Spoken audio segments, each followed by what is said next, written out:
రాష్ట్ర వ్యాప్తంగా ఈరోజు మీరు చూసినట్టయితే రైతుల ఆగ్రహంతో రగిలిపోతూ ఉన్నారు. రుణమాఫీ కాలేదు అని మండిపడతా ఉన్నారు. బ్యాంకులకు తాళాలు వేస్తూ ఉన్నారు.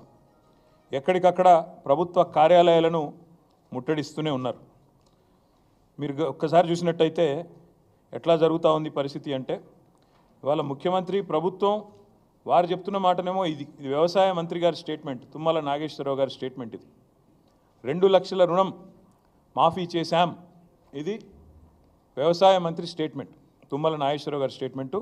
2 లక్షల రుణం మాఫీ చేశాము. కానీ పత్రికల్లో కొన్ని పత్రికలు చాలా స్పష్టంగా రాశాయి, రుణం తీరలేదు, రుణం తీరలేదు. ఎలా మోసం జరిగింది చెప్పారు, నేను కూడా వివరంగా చెప్తాను. రైతులతో మాట్లాడిచ్చారు.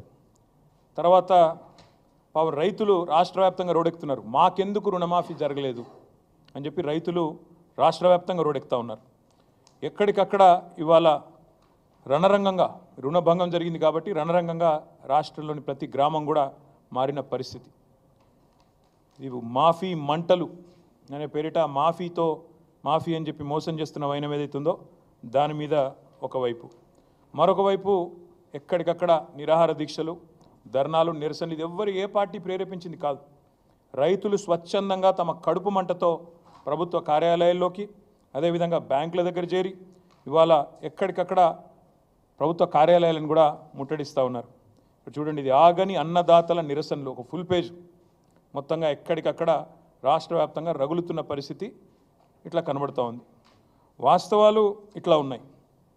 4-5 రోజులుగా ఏ పత్రిక చూసినా, మరి టీవీ చూసినా రుణమాఫీ మీద రగులుతున్న రైతు లోకం, రైతు ఆందోళనలతో అట్టుడుకుతున్న రాష్ట్రం, సీఎం దిష్టిబొమ్మల ఊరేగింపులు, నిరసనలు, ఇవన్నీ కూడా ఒకవైపు కనబడతా ఉన్నాయి. గుండెలు మండి అన్నదాతల ఆందోళన చేస్తుంటే ఇవాళ పోలీస్ కేసులు పెట్టి, అక్రమ అరెస్టులు పెట్టి చేసి వారిని అణిచివేసే ప్రయత్నం చేస్తూ ఉన్నారు.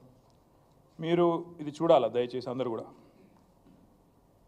ఆదిలాబాద్ జిల్లాలో తలమడుగు మండలంలో 13 మంది రైతుల మీద, బజార్ హత్నూర్ మండలంలో 4 రైతుల మీద కేసులు పెట్టడమే కాదు, ఇది ఎఫ్ఐఆర్ కాపీలు, these are the FIR copies.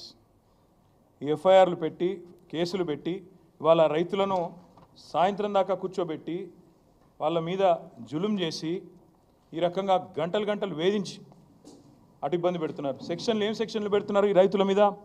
రుణమాఫీ జరగలేదు అని ఆందోళన చేస్తే 7 సంవత్సరాలు శిక్ష పడే విధంగా సెక్షన్ 126, 2 సంవత్సరాలు శిక్ష పడే విధంగా సెక్షన్ 189, 1 సంవత్సరం శిక్ష పడే విధంగా 223. ఇలా చాలా విచిత్రంగా attack on public servants, civil disobedience, ఈ రకమైన కేసులు రైతుల మీద 7 సంవత్సరాలు శిక్ష పడే విధంగా రైతుల మీద కేసులు పెడతా ఉన్నారు. ఇది వాస్తవం, క్షేత్రస్థాయిలో ఉన్న పరిస్థితి. ముఖ్యమంత్రి గారేమో రుణమాఫీ చేసినాం, పాలాభిషేకాలు చేసుకోండి అని ఆయన ఉదరగొడతా ఉన్నాడు. ఇక ఇంకోవైపు వ్యవసాయ మంత్రి గారు 2 లక్షల రుణం అయిపోయింది, తీర్చేసినాం, ఇప్పుడే చూపెట్టాను మీకు ఆయన స్టేట్మెంటు, అయిపోయింది 2 లక్షల రుణమాఫీ అని ఆయన వ్యవసాయ మంత్రి తుమ్మల నాగేశ్వరరావు గారు.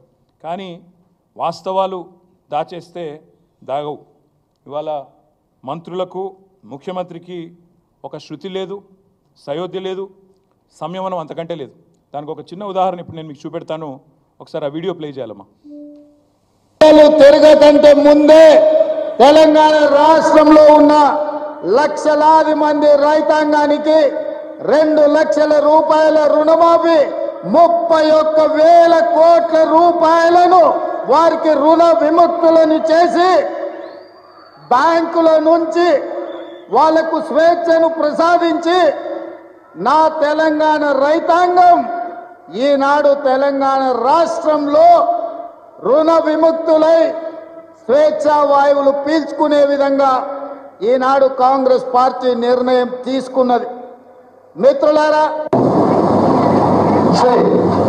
కొన్ని ఏదైతే సాంకేతిక కారణాల వల్ల రుణమాఫీ జరగలేదు, వాళ్ళకి 100% మేము రుణమాఫీ 2 లక్షల రూపాయల వరకు చేస్తామని చెప్పి మనం హామీ ఇస్తున్నాం.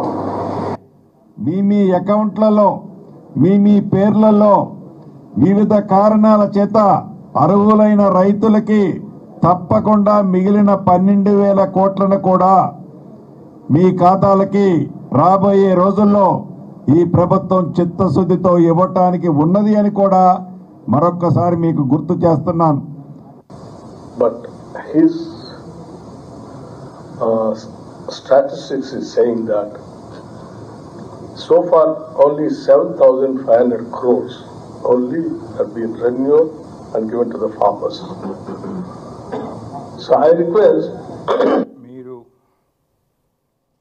దాదాపుగా ముఖ్యమంత్రి గారు మాట్లాడిన మాట ఇప్పుడే నేను చూపెట్టాను. వ్యవసాయ మంత్రి తీయండి. వ్యవసాయ మంత్రి గారేమో 2 లక్షల రుణమాఫీ అయిపోయింది అని ఈ డాంబికాలు వ్యవసాయ మంత్రి. ముఖ్యమంత్రి అదే ఖమ్మం జిల్లాలో మీటింగ్ పెట్టి 2 లక్షలు ఇచ్చేసినాం, అయిపోయింది, 31,000 కోట్లు ఖతమైపోయింది, మీ అకౌంట్లో పడ్డాయి, ఇక మీరు సంబరాలు చేయండి, ఏట్లో దుంకండి ప్రతిపక్ష నాయకులు అని ముఖ్యమంత్రి. మరి ఇప్పుడే ఇంకా 3 మంత్రులు మాట్లాడినారు ఉప ముఖ్యమంత్రి గారితో సహా. బట్టి గారు ఏమన్నారు? ఆయన చెప్పిన లెక్కలింటే, బట్టి గారు చెప్పిన లెక్కలింటే రుణమాఫీ వట్టిదే అని స్పష్టంగా అర్థమైంది. రుణమాఫీ వట్టిదే, జరగనే లేదు అనే మాట స్పష్టంగా అర్థమైంది. ఉత్తమ్ కుమార్ రెడ్డి గారు చెప్పారు సాంకేతిక కారణాల వల్ల. సాంకేతిక కారణాలు ఏమి లేవు, మీరు ఎట్లా తప్పించుకుందామా అని చెప్పి ఆంక్షలు కొర్రీలు పెట్టి ఎట్లా ఎగరగొడదామా పేర్లు అని చెప్పి చేసిన దిక్కుమాలిన దివాలా కోరు రాజకీయం తప్ప ఇందులో సాంకేతికం లేదు, మన్ను లేదు. అది వారు చెప్తా ఉన్నారు, జరగలేదు, the loan waiver is not completed అని స్పష్టంగా ఉత్తమ్ కుమార్ రెడ్డి గారు చెప్తున్నారు. బట్టి గారేమో ఓన్లీ 7,500 crores రైతుల ఖాతాల్లో పడ్డాయని బట్టి గారు స్వయంగా బ్యాంకర్స్ మీటింగ్లో చెప్తున్నారు. పొంగులేటి శ్రీనివాసరెడ్డి గారు చెప్తున్నారు ఇంకా కాలేదు, 12,000 కోట్లు ఇవ్వాల్సి ఉంది, ఇస్తాము, ఎప్పటి లోపల ఇస్తామో ఆయనకు కూడా తెలియదు, ఏం తెలియదు, కానీ ఇస్తాము అని ఆయన ఉదరగొట్టడం. అసలు ఈ ప్రభుత్వం నడిపే వాళ్ళకి రుణమాఫీ విషయంలో స్పష్టత ఉందా లేదా? ఇచ్చింది ఒప్పుకుంది ఎంత అనే విషయం అసలు వీళ్ళకి తెలుసా తెలియదా? ఎందుకంటే చూస్తుంటే చీఫ్ మినిస్టర్, ఆయన డిప్యూటీ చీఫ్ మినిస్టర్, ఆయన కింద ఉండే మంత్రులు ఒకరికొకరికి సయోధ్య కానీ శృతి కానీ ఉన్నట్టు లేదు, ఇది స్పష్టం. మొత్తంగా వీళ్ళందరి డొల్ల మాటలు వింటే అర్థమైంది ఏంటంటే రుణమాఫీ సగం కాదు పావులా కూడా కాలేదు, కానీ మోసం మాత్రం పూర్తిగా జరిగింది, రైతులకు వంచన మాత్రం 100% జరిగింది. మాఫీ 20%, 30%, ధోకా 100%, ఇందులో ఏం డౌటే లేదు. ఇవాళ మళ్ళొక్కసారి వీళ్ళ దివాలా కోరు మాటలతో తేలిపోయింది. పెద్ద పెద్ద ఓటింగులు పెట్టారు ఊరంతా, రైతు స్వరాజ్యం అంటూ ఫ్రంట్ పేజీలో యాడ్సు, పెద్ద పెద్ద హోర్డింగులు. ఇది రైతు స్వరాజ్యం కాదు, రైతును ఏడిపిస్తున్న రాజ్యం, రైతును మోసం చేస్తున్న రాజ్యం అని మేము అంటా ఉన్నాం. అందుకే ఈ ముఖ్యమంత్రి, ఈయన మంత్రివర్గ సహచరులు, ఈయన ప్రభుత్వం చేస్తున్న మోసానికి వ్యతిరేకంగా రేపు బీఆర్ఎస్ పార్టీ ఆధ్వర్యంలో అన్ని మండల కేంద్రాలలో రేపు రైతులను కూడగట్టుకొని మా పార్టీ కార్యకర్తలు మేమందరం కూడా ధర్నాలకు పిలుపునిచ్చినాం. నేను ముందుగా ఈ ధర్నాకి పోయే ముందు మా నాయకులకు నేను విజ్ఞప్తి చేస్తా ఉన్నాను, మీరు నిరసనలకు శ్రీకారం చుట్టే ముందు నిన్న ముఖ్యమంత్రి మాట్లాడిన చిల్లర మాటలు, ఆయన అవాకులు చెవాకులు కారు కూతలు, ఏదైతే దిగజారిన బజారు భాష వాడిండో తెలంగాణ తల్లిని ఉద్దేశించి, తెలంగాణ తల్లి విగ్రహం పెట్టాలని మనం అడిగితే ఆయన ఏదైతే ఒక బజారు భాష వాడినాడో దానికి నిరసనగా రేపు ఎక్కడికక్కడ మీరు ధర్నాకి ఉపక్రమించే ముందు తెలంగాణ తల్లి విగ్రహం ఉంటే ఆ విగ్రహానికి పాలాభిషేకం చేయండి, నిరసనలో కూర్చోండి. ఒకవేళ అక్కడ విగ్రహం లేకపోతే మీ మండల కేంద్రాల్లో తప్పకుండా ఒక ఫ్లెక్సీ అన్న పెట్టి తెలంగాణ తల్లిది, ఆ తల్లికి పాలాభిషేకం చేసి ఈ మూర్ఖుడిని క్షమించమని కోరి దయచేసి నిరసనలకు ఉపక్రమించమని చెప్పి మా నాయకులకు మా కార్యకర్తలకు నేను విజ్ఞప్తి చేస్తూ ఉన్నా. మా డిమాండ్ ఒకటే, ఈ డ్రామాలు నడవవు. ఇదేదైతే మాటల గారడితో ఈరోజు